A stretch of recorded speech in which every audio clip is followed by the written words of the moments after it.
What is up, tube users? I'm the Stereotypical Gamer, and welcome back to another fantastically fun games for under $15. Today, we are taking a look at a pretty new game that just came out recently, and that is Baltro. Now, I want to start this off by saying this game is extremely fun, but it really is only fun if you know how to play like standard poker. Basically, this entire game revolves around just the normal kind of 5 card draw poker game. So if you don't know how to play poker, you can learn how to play it from this game, but it's really more for people who know how to play poker, because while yes, it's definitely not anything like the card game because of all the different roguelike mechanics that it adds, the point system and the scoring system, and especially when you get later on when you need to just understand the math behind certain things and calculate different strategies, knowing how to play poker really comes in handy.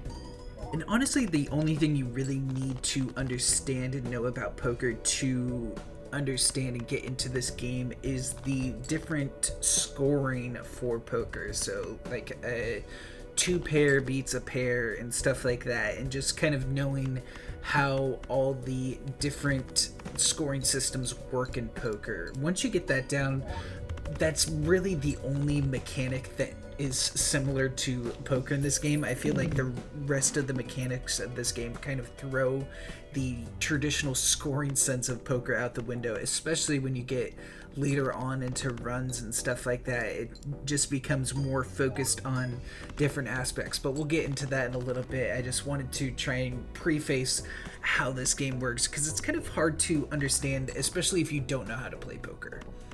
So basically how each encounter works in this game is you're trying to beat a certain point threshold, and different scoring systems in poker give you different amount of points. So like a pair is worth 100 points, let's say, and a 2 pairs worth 200, so on and so forth. Each is worth different, and it changes throughout the run, and you can manipulate that as part of the roguelike mechanics of this game, which is really interesting. So basically you have, at the start of the game, you have 3 different hands of poker to play to beat that threshold. So you can, like, your first hand, you can play a pair. They'll get you, let's just say, 100 points. It changes for everything, so it's kind of hard to keep a baseline for things. But then your next hand, you get like a straight flush or something, and that's worth 1,000 points. But then once you beat the threshold, you clear the stage, and if you have extra hands to play, you'll get extra money for different enhancements to your deck and stuff like that. So it really has a lot of it, and really the only thing about poker is the point system, which does become important, and especially early on to get into this game and get like each run rolling, you really need to like be at a poker mindset. But like, I would say after clearing the first boss, you just kind of switch into loading out one certain kind of point system that you want to go for, if that makes any sense. Basically, the way you load into like a certain type of play style into this game is through the Joker wildcards. Each of the wildcards that you can have up to 5 active at a time, will give you either extra points or extra multipliers, depending on if you activate them from your hand. So for instance, one of the ones I have here, it's the little radio one. Anytime I have a 10 or a 4 active in my hand that I play, I get a bonus multiplier for playing those cards. So you really try and gear into certain cards and certain types of hands, especially later on, because you can upgrade the point system and multipliers for what a certain hand is worth, like how much a 2-pair or 3 of a kind is worth. So you really start to load into certain ones of those and certain cards of those later on, instead of worrying about trying to get the best poker hand possible. And there's a lot of different ways to build loadouts with the Joker wildcards that you get, and it's totally random through each run, which really makes them fresh and exciting. How to figure out how best to play with the wildcards that you're given, and then to kind of put that plan into action and see how far you can go is really fun, and kind of gives it a fresh kind of take into how roguelites are played. You know, it's kind of just upgrading and loading out a certain way, but this one, it's kind of more of a strategic feel where you don't really know what you're getting into. You don't really know your loadout until you start to actually play and build it. So for this run, I try to build my deck around having even cards and getting 2-pair hands. So, and especially trying to get 10 and 4 2-pair hands specifically, because that was my highest points that I could get technically.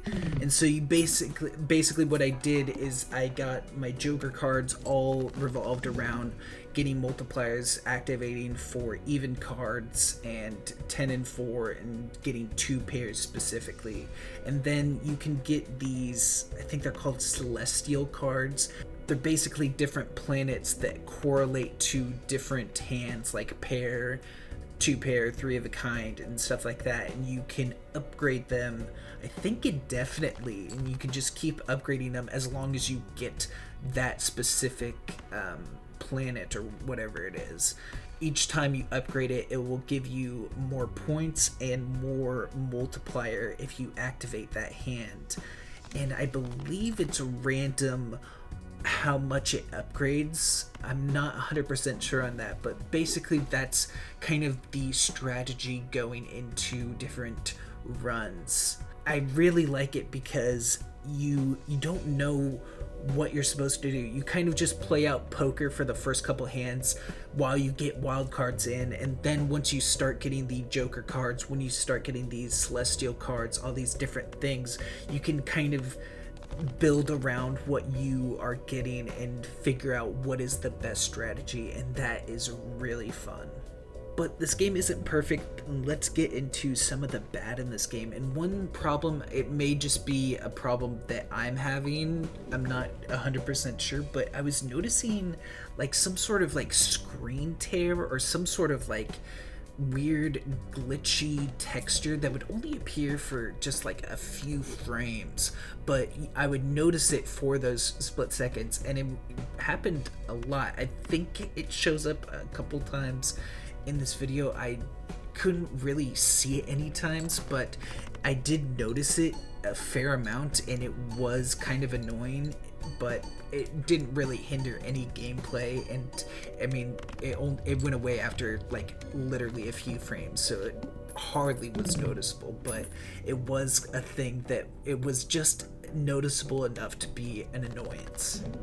And then the only other thing that I just was kind of confused on, and maybe I'll learn this later on, I haven't played a whole lot of this game, but I have found it a lot of fun, and I definitely will be playing a lot more of it.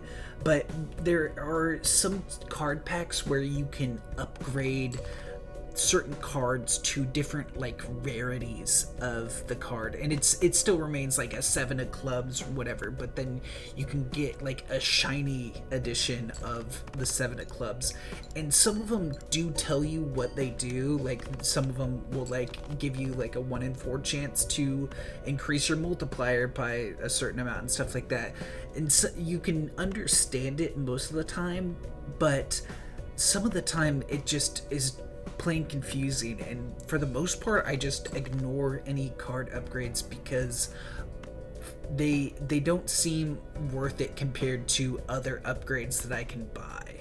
But yeah, other than that, I do find this game really fun. I don't know if it would be as fun if I didn't know how to play poker. And that's kind of a challenge because I've known how to play poker. I've played a bunch of different styles of poker throughout my life, so I really know how to play the game and I really enjoy playing the game. I'm not really much of a gambler per se, but I like playing the card games. So having something like this that combines roguelike elements, which is like my favorite kind of game out there, and combining it with one of my favorite card games ever and just melding them together really well and something that just you wouldn't expect is just really fun and really exciting.